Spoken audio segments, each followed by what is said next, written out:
കർത്താവായ യേശു ക്രിസ്തുവിൻ്റെ ധന്യമുള്ള നാമം വാഴ്ത്തപ്പെടുമാറാകട്ടെ. അനുഗ്രഹിക്കപ്പെട്ടതായ നല്ലൊരു ദിവസത്തിൻ്റെ പ്രഭാതം കണ്ടുണരുവാൻ തക്കവണ്ണം വലിയവനായ ദൈവം നമ്മെ എല്ലാവരെയും സഹായിച്ച ദൈവത്തിൻ്റെ വലിയ കൃപകൾക്കായിട്ട് നമുക്ക് നന്ദിയോടെ ദൈവത്തെ സ്തുതിച്ചുകൊണ്ട് സ്തോത്രം ചെയ്യാം. ഇന്നത്തെ ഈ പകൽക്കാല സമയത്ത് എന്നെ ഇപ്രകാരം ശ്രവിക്കുന്ന കേൾക്കുന്ന എല്ലാ ദൈവമക്കളെയും ഇന്നത്തെ മോർണിംഗ് മന്നയിലേക്ക് ഞാൻ സ്വാഗതം ചെയ്യുകയാണ്. ഇന്ന് നമുക്ക് ചിന്തിക്കുവാനുള്ളത് അബൈഡ് ഇൻ ക്രൈസ്റ്റ്, ക്രിസ്തുവിൽ വസിക്കുക എന്നതിനെക്കുറിച്ച്. നമുക്ക് എപ്രകാരം ഒരു വ്യക്തി ക്രിസ്തുവിൽ വസിക്കുന്നു എന്ന് കാണുവാൻ തക്കവണ്ണം കഴിയും. അല്ലെങ്കിൽ ഞാൻ, അല്ലെങ്കിൽ നിങ്ങൾ, നാം ഓരോരുത്തരും ചിന്തിക്കുക, ഞാൻ കർത്താവായ യേശു ക്രിസ്തുവിലാണോ വസിക്കുന്നത് എന്ന് നമുക്ക് എങ്ങനെ മനസ്സിലാക്കുവാൻ തക്കവണ്ണം കഴിയും? യോഹന്നാൻ്റെ ലേഖനം 1-ാം ലേഖനം 1-2 അധ്യായങ്ങൾ നമ്മൾ വായിക്കുമ്പോൾ അവിടെ വളരെ വ്യക്തമായിട്ട് നമുക്ക് കാണുവാൻ തക്കവണ്ണം കഴിയുന്നു. ഒരുവൻ ക്രിസ്തുവിലാണ് വസിക്കുന്നതെങ്കിൽ ഈ പറയുന്ന ക്വാളിറ്റീസ് അവനുണ്ടായിരിക്കും. നമ്മളത് വായിക്കുമ്പോൾ നമുക്കെല്ലാവർക്കും വായിക്കുവാൻ തക്കവണ്ണം കഴിയുന്ന ഭേദഭാഗങ്ങളാണ്. അതെല്ലാം നമ്മൾ അത് സമയം പോലെ എടുത്ത് നമ്മളത് വായിക്കുമ്പോൾ വളരെ വ്യക്തമായിട്ട് തിരുവചനം പറയുന്ന ചില കാര്യങ്ങളുണ്ട്. ഞാനൊന്ന് വായിക്കാൻ തക്കണം ആഗ്രഹിക്കുന്നു. യോഹന്നാൻ്റെ 1-ാം ലേഖനം അതിൻ്റെ 1 മുതൽ ഉള്ളതായ വേദഭാഗങ്ങൾ, 1-ാം അധ്യായം 1 മുതലുള്ള വേദഭാഗങ്ങൾ വായിക്കുവാൻ ആഗ്രഹിക്കുന്നു. ആദ്യം മുതലുള്ളതും ഞങ്ങൾ കേട്ടതും സ്വന്തം കണ്ണുകൊണ്ട് കണ്ടതും ഞങ്ങൾ നോക്കിയതും ഞങ്ങളുടെ കൈ തൊട്ടതുമായ ജീവന്റെ വചനം സംബന്ധിച്ചു ജീവൻ പ്രത്യക്ഷമായി ഞങ്ങൾ കണ്ടു സാക്ഷീകരിക്കുകയും പിതാവിനോട് കൂടിയിരുന്ന് ഞങ്ങൾക്കു പ്രത്യക്ഷമായ നിത്യജീവനെ നിങ്ങളോട് അറിയിക്കുകയും ചെയ്യുന്നു. ഞങ്ങൾ കണ്ടും കേട്ടുമുള്ളത് നിങ്ങൾക്ക് ഞങ്ങളോട് കൂട്ടായ്മ ഉണ്ടാകേണ്ടതിന് നിങ്ങളോടും അറിയിക്കുന്നു. ഞങ്ങളുടെ കൂട്ടായ്മയോ പിതാവിനോടും അവൻ്റെ പുത്രനായ യേശു ക്രിസ്തുവിനോടും ആകുന്നു. നമ്മുടെ സന്തോഷം പൂർണ്ണമാകുവാൻ ഞങ്ങൾ ഇത് നിങ്ങൾക്ക് എഴുതുന്നു. ദൈവം വെളിച്ചം ആകുന്നു, അവനിൽ ഇരുട്ട് ഒട്ടും ഇല്ല എന്നുള്ളത് ഞങ്ങൾ അവനോട് കേട്ട് നിങ്ങളോട് അറിയിക്കുന്ന ദൂതാകുന്നു. അവനോട് കൂട്ടായ്മ ഉണ്ട് എന്ന് പറയുകയും ഇരുട്ടിൽ നടക്കുകയും ചെയ്താൽ നാം ഭോഷ്ക് പറയുന്നു, സത്യം പ്രവർത്തിക്കുന്നതുമില്ല. അവൻ വെളിച്ചത്തിൽ ഇരിക്കുന്നത് പോലെ നാം വെളിച്ചത്തിൽ നടക്കുന്നുവെങ്കിൽ നമുക്ക് തമ്മിൽ കൂട്ടായ്മ ഉണ്ട്. അവൻ്റെ പുത്രനായ യേശു ക്രിസ്തുവിൻ്റെ രക്തം സകല പാപവും പോക്കി നമ്മെ ശുദ്ധീകരിക്കുന്നു. യോഹന്നാൻ്റെ 1-ാം ലേഖനം 1-ാം അധ്യായം 1 മുതൽ 8 വരെയുള്ളതായ വേദഭാഗങ്ങളാണ് നമ്മൾ വായിച്ചത്. ഇതൊക്കെയും വായിക്കുമ്പോൾ നമുക്ക് ചില കാര്യങ്ങൾ മനസ്സിലാക്കുവാൻ തക്കവണ്ണം കഴിയുന്നു. ഒരുവൻ ക്രിസ്തുവിലാണോ വസിക്കുന്നതെങ്കിൽ ഈ പറയുന്ന കാര്യങ്ങൾ അവനിൽ ഉണ്ടായിരിക്കുമെന്ന് തിരുവചനം പറയുന്നു. ഒന്നാമതായിട്ട് അവനിൽ കർത്താവായ യേശു ക്രിസ്തുവിൻ്റെ ജീവൻ ഉണ്ടായിരിക്കും. ക്രിസ്തു ജീവൻ ആ വ്യക്തിയിൽ ഉണ്ടായിരിക്കും. അതായത് ഒരു വ്യക്തി നിങ്ങളോട് പറയുന്നു ഞാൻ ക്രിസ്തുവിലാണ് വസിക്കുന്നതെങ്കിൽ, അല്ലെങ്കിൽ നമ്മോട് തന്നെ പറയുന്നു ഞാൻ ക്രിസ്തുവിലാണ് വസിക്കുന്നത് എന്ന്. അങ്ങനെ പറയുമ്പോൾ നാം മനസ്സിലാക്കേണ്ടതായ ഒരു കാര്യമുണ്ട്. ക്രിസ്തു ജീവൻ അവനിലുണ്ടായിരിക്കും, അല്ലെങ്കിൽ നിത്യജീവൻ അവനിലുണ്ടായിരിക്കും എന്ന് തിരുവചനം പറയുന്നു. നമ്മുടെ ഓരോരുത്തരെയും ജീവിതം നമ്മൾ പരിശോധിക്കുമ്പോൾ നമ്മൾ ആരും ഇവിടെ ജീവിച്ച് ഇവിടെ തന്നെ നിത്യകാലം ജീവിക്കുവാൻ തക്കവണ്ണം തിരഞ്ഞെടുക്കപ്പെട്ടവരല്ല. നമുക്കൊരു സ്വർഗീയ ഭവനമുണ്ട്. അതിലേക്ക് പോകുവാൻ തക്കവണ്ണമാണ് നാം ഈ അല്പം നാളുകളിൽ ഇവിടെ ആയിരിക്കുന്നത്, ഈ ഭൂമിയിലായിരിക്കുന്നത്. എന്നാൽ നമ്മുടെ പൗരത്വം സ്വർഗീയത്തിലാണ് എന്ന് തിരുവചനം പറയുന്നു. അപ്രകാരം നാം ഇവിടെ ജീവിക്കുമ്പോൾ നമ്മിൽ നിത്യജീവൻ ഉണ്ട്, അല്ലെങ്കിൽ ക്രിസ്തു ജീവൻ നമ്മിലുണ്ട് എന്ന് ഉറപ്പുവരുത്തുക. രണ്ടാമതായിട്ട് ആ വ്യക്തി ക്രിസ്തുവുമായി ഒരു നല്ല കൂട്ടായ്മയിലായിരിക്കും, നല്ല ബന്ധത്തിലായിരിക്കും എന്ന് തിരുവചനം പറയുന്നു. സിസ്റ്റർ വൈറ്റ് പറയുന്നത്, ഒരുവൻ ക്രിസ്തുവിൽ വസിക്കുക എന്ന് പറഞ്ഞാൽ ക്രിസ്തുവിൻ്റെ ആത്മാവിനെ പൂർണ്ണമായും അവനിൽ ഉൾക്കൊള്ളുക എന്നതാണ് എന്ന് തിരുവചനം പറയുന്നു. സിസ്റ്റർ വൈറ്റ് പറയുന്നതായിട്ട് കാണുന്നു. യുഗങ്ങളുടെ പ്രത്യാശയിൽ എന്നുള്ളതായ പുസ്തകത്തിൽ അപ്രകാരം പറയുന്നതായിട്ട് നമുക്ക് കാണുന്നു. അപ്പോൾ ക്രിസ്തുവിൻ്റെ ആത്മാവിനെ പൂർണ്ണമായും ഉൾക്കൊള്ളുക. ക്രിസ്തു എങ്ങനെ ജീവിച്ചു, കർത്താവ് യേശു ക്രിസ്തു എങ്ങനെ ജീവിച്ചു, എങ്ങനെ പെരുമാറി, അതുപോലെ നാമും പെരുമാറുവാനായിട്ട് ഒരുങ്ങുക. തിരുവചനം നമ്മെ ഓർമ്മപ്പെടുത്തുന്നു.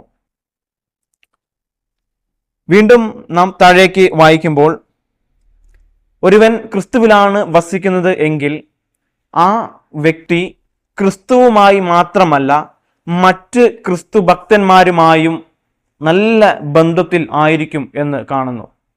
നാം നമ്മൾ തന്നെ പരിശോധിക്കുക. ഞാനും എൻ്റെ സഹവിശ്വാസികളും എങ്ങനെയാണ് ആയിരിക്കുന്നത് എന്ന്. നാം സഭയിലായാലും ഭവനത്തിലായാലും മറ്റു ക്രിസ്തു ഭക്തന്മാരുമായി നമ്മുടെ സമീപനം, നമ്മുടെ ബന്ധം എത്രമാത്രമുണ്ട് എന്ന് നമ്മൾ പരിശോധിക്കുക. അതുപോലെ നാം വീണ്ടും പരിശോധിക്കുമ്പോൾ താഴേക്ക് നാം വായിച്ചതുപോലെ 5-ാമത്തെ വാക്യം, ദൈവം വെളിച്ചം ആകുന്നു, അവനിൽ ഇരുട്ട് ഒട്ടും ഇല്ല എന്നുള്ളത് ഞങ്ങൾ അവനോട് കേട്ടു നിങ്ങളോട് അറിയിക്കുന്ന ദൂതാകുന്നു.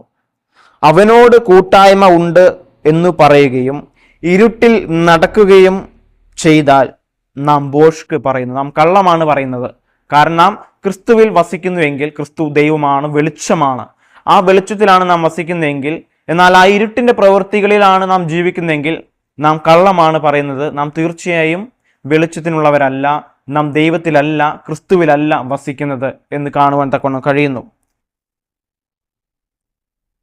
ഇരുട്ടിന്റെ പ്രവൃത്തികൾ ആ വ്യക്തിയുടെ ജീവിതത്തിൽ ഉണ്ടായിരിക്കുകയില്ല എന്ന് കാണുന്നു.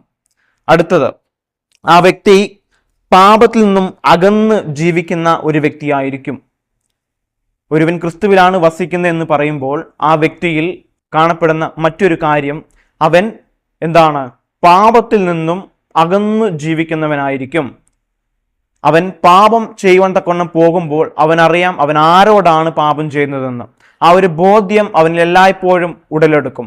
അതുകൊണ്ട് പാപത്തിൽ നിന്നും അകന്നു ജീവിക്കുന്ന ഒരു വ്യക്തിയായിരിക്കും ക്രിസ്തു ഭക്തൻ, അല്ലെങ്കിൽ ക്രിസ്തുവിൽ വസിക്കുന്ന ഒരു ഭക്തൻ എന്ന് കാണുവാൻ തക്കവണ്ണം കഴിയുന്നു. വീണ്ടും നമ്മൾ നോക്കുമ്പോൾ ആ ഒരു വ്യക്തി ലോക മോഹങ്ങളിൽ നിന്നും, അല്ലെങ്കിൽ ഈ ലോകത്തിൽ നിന്നും അകന്നു ജീവിക്കുന്നവനായിരിക്കും. നാം തിരുവചനം പഠിക്കുമ്പോൾ ജഡമോഹം, കൺമോഹം, ജീവനത്തിന്റെ പ്രതാപം, ഈ വകയെല്ലാം എന്താണ്? ലോകമോഹങ്ങളിൽ പെടുന്നതാണ്. ഞാൻ എന്നതായ ഭാവം, ഞാൻ ആരാണ് എന്നുള്ള ഭാവം, അതൊക്കെയും എന്താണ്? ഈ ലോകത്തിന്റെ മോഹങ്ങളിൽ പെടുന്നതാണ്. അങ്ങനെ ഇരിക്കെ നാം ക്രിസ്തുവിൽ വസിക്കുന്നെന്ന് പറയുകയും ഈ ലോകത്തിന്റെ മോഹങ്ങളിലൂടെ നമ്മൾ ജീവിക്കുകയും ചെയ്യുമ്പോൾ നാം എന്താണ്? കള്ളമാണ് പറയുന്നത് എന്ന് തിരുവചനം പറയുന്നു. ലോകസ്നേഹം ദൈവത്തോട് ശത്രുത ആകുന്നു എന്ന് യാക്കോബിന്റെ ലേഖനത്തിൽ പറയുന്നു. ലോകത്തോടുള്ള സ്നേഹം ദൈവത്തോട് ശത്രുതയാണ് എന്ന് തിരുവചനം നമ്മെ ഓർമ്മപ്പെടുത്തുന്നു. വീണ്ടും നാം പഠിക്കുമ്പോൾ ദൈവവചനത്തെ കേൾക്കുന്നവനും അനുസരിക്കുന്നവനും ആയിരിക്കും ഒരു ക്രിസ്തു ഭക്തൻ, അല്ലെങ്കിൽ ക്രിസ്തുവിൽ വസിക്കുന്ന ഒരു ദൈവഭക്തൻ എന്ന് പറയുന്നത്. ആ വ്യക്തിയിൽ എന്തായിരിക്കും? അവൻ ദൈവവചനം കേൾക്കുകയും അത് മനസ്സിലാക്കുകയും അത് പഠിക്കുകയും അതനുസരിച്ച് ജീവിക്കുകയും ചെയ്യുന്ന ഒരു വ്യക്തിയായിരിക്കും ക്രിസ്തുവിൽ വസിക്കുന്നവൻ എന്ന് കാണുവാൻ കഴിയുന്നു. അതുപോലെ അവനിൽ ഇരുട്ടിന്റെ പ്രവൃത്തികൾ ഉണ്ടായിരിക്കുകയില്ല, അവൻ വെളിച്ചത്തിൽ നടക്കുന്നവനായിരിക്കും എന്ന് തിരുവചനം പറയുന്നു. അവസാനമായിട്ട് യോഹന്നാന്റെ 1-ാം ലേഖനം 2-ാം അധ്യായം 6-ാം വാക്യം ഇപ്രകാരം പറയുന്നു. യോഹന്നാന്റെ ലേഖനം 1-ാം ലേഖനം 2-ാം അധ്യായം 6-ാം വാക്യം, അവനിൽ വസിക്കുന്നു എന്ന് പറയുന്നവൻ അവൻ നടന്നതുപോലെ നടക്കേണ്ടതാകുന്നു. തിരുവചനം വളരെ വ്യക്തമായിട്ട് നമ്മെ ഓർമ്മപ്പെടുത്തുന്നു, പറയുന്നു, നാം ക്രിസ്തുവിൽ വസിക്കുന്നു എന്ന് പറയുന്നവനാണെങ്കിൽ തീർച്ചയായും നാം ഓരോരുത്തരും എങ്ങനെയായിരിക്കണം? ക്രിസ്തു നടന്നതുപോലെ, ക്രിസ്തു ജീവിച്ചതുപോലെ, ക്രിസ്തു പ്രവർത്തിച്ചതുപോലെ പ്രവർത്തിക്കേണ്ടതാകുന്നു, പെരുമാറേണ്ടതാകുന്നു, ജീവിക്കേണ്ടതാകുന്നു എന്ന് തിരുവചനം പറയുന്നു. നമ്മുടെ ഓരോരുത്തരെയും പ്രവൃത്തി ക്രിസ്തു തുല്യമാണോ എന്ന് ചിന്തിക്കുക. നാം ഓരോരുത്തരെയും ചിന്ത ദൈവിക തുല്യമാണോ എന്ന് ചിന്തിക്കുക. നമ്മെ ആരാണ് വഴി നടത്തുന്നത് എന്ന് നമ്മൾ ചിന്തിക്കുക. ക്രിസ്തുവിൽ പൂർണ്ണമായി സമർപ്പണം അല്ലെങ്കിൽ സമർപ്പിച്ചതായ ഒരു ജീവിതമാണോ ഞാനും നിങ്ങളും ഇന്ന് ജീവിക്കുന്നത് എന്ന് ചിന്തിക്കുക. ഇന്ന് പകൽക്കാലം ദൈവം നമ്മെ ഓരോരുത്തരെയും ഉണർത്തുകയാണ്. നാം ക്രിസ്തുവിൽ വസിക്കുന്നു എന്ന് പറഞ്ഞ് നടക്കുന്നവരാണെങ്കിൽ ഈ വക കാര്യങ്ങളൊക്കെയും നാം പ്രവർത്തിക്കുന്നതായിരിക്കും, നമ്മുടെ ജീവിതത്തിൽ ഉണ്ടായിരിക്കും. എന്തൊക്കെയാണ് നാം ചിന്തിച്ചത്? അവനിൽ നിത്യജീവൻ ഉണ്ടായിരിക്കും, അല്ലെങ്കിൽ ക്രിസ്തു ജീവൻ അവനിൽ ഉണ്ടായിരിക്കും, ആ ഉറപ്പ് അവനിൽ ഉണ്ടായിരിക്കും. ക്രിസ്തുവുമായുള്ള നല്ലൊരു ആത്മീയ ബന്ധത്തിൽ, നല്ലൊരു ബന്ധത്തിൽ ആ വ്യക്തിയായിരിക്കും. അതുപോലെ ക്രിസ്തുവുമായി മാത്രമല്ല മറ്റു ക്രിസ്തു ഭക്തന്മാരുമായും അവന് നല്ല ഒരു കൂട്ടായ്മ ഉണ്ടായിരിക്കും, സ്നേഹബന്ധം ഉണ്ടായിരിക്കും എന്ന് പറയുന്നു. ഇരുട്ടിൻ്റെ പ്രവൃത്തികൾ അവൻ്റെ ജീവിതത്തിൽ ഉണ്ടാകുകയില്ല എന്ന് തിരുവചനം പറയുന്നു. ക്രിസ്തുവിൽ വസിക്കുന്ന ഒരു വ്യക്തിയാണെങ്കിൽ അവനിൽ ഒരിക്കലും ഇരുട്ടിൻ്റെ പ്രവൃത്തികൾ അധിവസിക്കുകയില്ല എന്ന് പറയുന്നു. അവൻ പാപത്തിൽ നിന്നും പൂർണ്ണമായും അകന്ന് ജീവിക്കുന്നവനായിരിക്കുമെന്ന് തിരുവചനം പറയുന്നു. ലോക മോഹങ്ങളിൽ നിന്നും അകന്ന് ജീവിക്കുന്നവനായിരിക്കും എന്ന് കാണുവാൻ കഴിയുന്നു. വീണ്ടും ഏഴാമത്തെ, അവൻ ദൈവവചനത്തെ മനസ്സിലാക്കുകയും പഠിക്കുകയും ഗ്രഹിക്കുകയും അതനുസരിച്ച് ജീവിക്കുകയും ചെയ്യുന്ന ഒരു വ്യക്തിയായിരിക്കും ക്രിസ്തുവിൽ വസിക്കുന്നവൻ.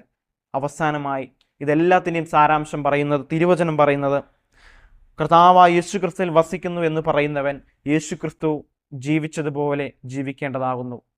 ഇന്ന് പകൽക്കാലം നാം നല്ലൊരു തീരുമാനത്തിലെത്തുക. കർത്താവിൻ്റെ വരവ് ഏറ്റവും അടുത്തിരിക്കുന്ന സമയത്ത് നാം നമ്മെ തന്നെ പൂർണ്ണമായും ദൈവകരങ്ങളിൽ സമർപ്പിച്ചുകൊണ്ട് ക്രിസ്തു ജീവിച്ചതുപോലെ ജീവിക്കുവാനായിട്ട് ഒരുങ്ങുക. ക്രിസ്തുവിൽ വസിച്ചുകൊണ്ട് ജീവിക്കുവാനായിട്ട് ഒരുങ്ങുക. ക്രിസ്തുവിൻ്റെ ആത്മാവിനെ പൂർണ്ണമായും നമ്മിലേക്ക് എടുത്തുകൊണ്ട്, അല്ലെങ്കിൽ കർത്താവ് യേശു ക്രിസ്തു എങ്ങനെ ആത്മാവിൽ നയിക്കപ്പെട്ടുവോ അതുപോലെ ആത്മാവിൽ നടത്തപ്പെടുന്ന ഒരു ജീവിതം എന്നിലും നിങ്ങളിലും ഉണ്ടാകുവാനായിട്ട് വലിയവനായ ദൈവം നമ്മെ എല്ലാവരെയും സഹായിക്കുമാറായിട്ടെന്ന് പ്രാർത്ഥിക്കുന്നു. നമുക്ക് ഒരു നിമിഷം കണ്ണുകളടച്ച് പ്രാർത്ഥിക്കാം. ഞങ്ങളെ സ്നേഹിക്കുന്ന നല്ല ദൈവമേ, സ്വർഗ്ഗസ്ഥ പിതാവേ, നല്ല സമയത്തിനായി സ്തോത്രം. അടിയങ്ങളെ കേൾപ്പിച്ച നല്ല വചനത്തിനായി സ്തോത്രം കർത്താവേ. ഇന്ന് കർത്താവെ കേൾപ്പിച്ചായ വചനങ്ങൾ ഓരോന്നും അടിയങ്ങളുടെ ജീവിതത്തിൽ കർത്താവെ ഉണ്ടോ എന്ന് അടിയങ്ങൾ ശോധന ചെയ്യുന്ന സമയമാണ്. കർത്താവെ അത് അടിയങ്ങളുടെ ജീവിതത്തിൽ ഇല്ല എങ്കിൽ ഇന്നു മുതൽ കർത്താവെ അതൊക്കെയും അടിയങ്ങളുടെ ജീവിതത്തിൽ ഉണ്ടാകുവാനായിട്ട് അടിയങ്ങൾ കർത്താവെ അങ്ങയിൽ ബരമേൽപ്പിച്ചുകൊണ്ട് പ്രാർത്ഥിക്കുന്നു. അടിയങ്ങളെ അതിനുവേണ്ടി ഒരുക്കുമാറാൻ പ്രാർത്ഥിക്കുന്നു. ഇന്ന് കേൾക്കുന്ന എല്ലാ ദൈവമക്കളെ ഓർത്ത് പ്രാർത്ഥിക്കുന്നു. കർത്താവ് അവരെ അനുഗ്രഹിക്കണം, ബലപ്പെടുത്തണം, ശക്തീകരിക്കണം. ക്രിസ്തുവിൽ വസിച്ചുകൊണ്ട് ജീവിക്കുവാൻ തക്കണം അടിയങ്ങളെ സഹായിക്കണം. പ്രാർത്ഥന കേട്ട കൃപയ്ക്കായി സ്തോത്രം. യേശുവിൻ്റെ നാമത്തിൽ ചോദിക്കുന്നു, കൃപയോടെ കേട്ടുത്തരം അരുളണമേ സ്വർഗ്ഗസ്ഥ പിതാവേ, ആമേൻ. ദൈവം നമ്മെ എല്ലാവരും അനുഗ്രഹിച്ചു കാക്കുമാറാകട്ടെ. എല്ലാവർക്കും നല്ലൊരു ദിവസത്തിൻ്റെ ആശംസ നേർന്നുകൊള്ളുന്നു. ആമേൻ.